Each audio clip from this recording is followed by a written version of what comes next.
আমার ঘর নাই বাড়ি নাই, বিভিন্ন জায়গায় ছবি টবি তুলে লয়ে যা, আমার কেউ কিছু দেয় না। মুখ দেখে বোঝার উপায় নেই তিনি একজন শারীরিক প্রতিবন্ধী। পাহাড়ি কাঁচা পথে প্রতিটি দিন যেন তার নতুন যুদ্ধ। তার সকাল শুরু হয় ব্যথা দিয়ে। পাহাড়ি জনপদে যেখানে বেঁচে থাকাই কঠিন, সেখানে 2 হাঁটুতে ভর করে ৩৫ বছর ধরে জীবন চালিয়ে যাচ্ছেন আম্বিয়া বেগম।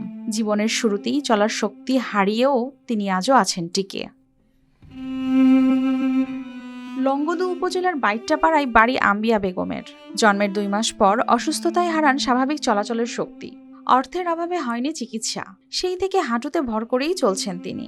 পাহাড়ি পথে চলতে গিয়ে হাঁটুতে বারবার হয় ফোড়া। ব্যথা কমে একটু সুস্থ হলেই বেরোতে হয় আবার জীবিকার খোঁজে। কষ্টে আছে আমি, এখন বাগাছুরা ঘর দিয়ে ঠিকঠাক করে একটু পাখি চলেছি। দারিদ্র্যই যেন তাদের সঙ্গী। বৃদ্ধ স্বামীর সামান্য আয়ে চলে সংসার। জরাজীর্ণ টিনের ছাউনি একমাত্র আশ্রয়।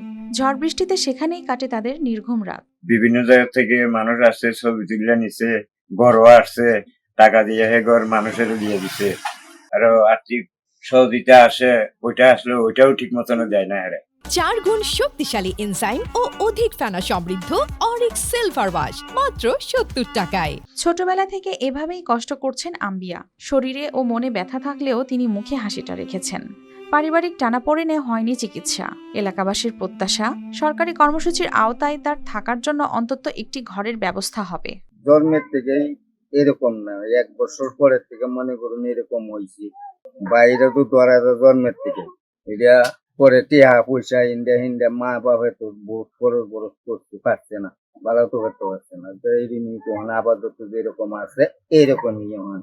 সুবিধাবঞ্চিত আম্বিয়ার মানবেতর জীবনযাপনে দুঃখ প্রকাশ করেছেন সেখানকার চেয়ারম্যান। পরবর্তীতে তাকে সব ধরনের সুবিধা দেওয়া হবে বলে জানান তিনি।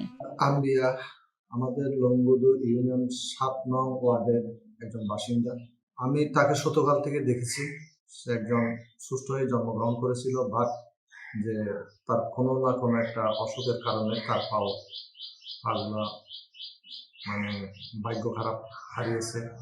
এখানে প্রশাসনের পক্ষ থেকে বিভিন্ন জায়গায় অসহায়দের কিন্তু সহযোগিতা করা হয়।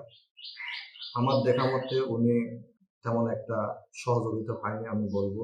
তো আমরা চেষ্টা করব আমাদের লংগদু ইউনিয়নের পরিষদের পক্ষ থেকে ওনাকে কিছু সহযোগিতা করার জন্য। প্রতিদিনের জীবনযাপন আম্বিয়ার কাছে এক যুদ্ধ। তার পাশে দাঁড়ানো মানে নাগরিকের প্রতি রাষ্ট্রের দায়বদ্ধতার প্রমাণ। News desk, RTV।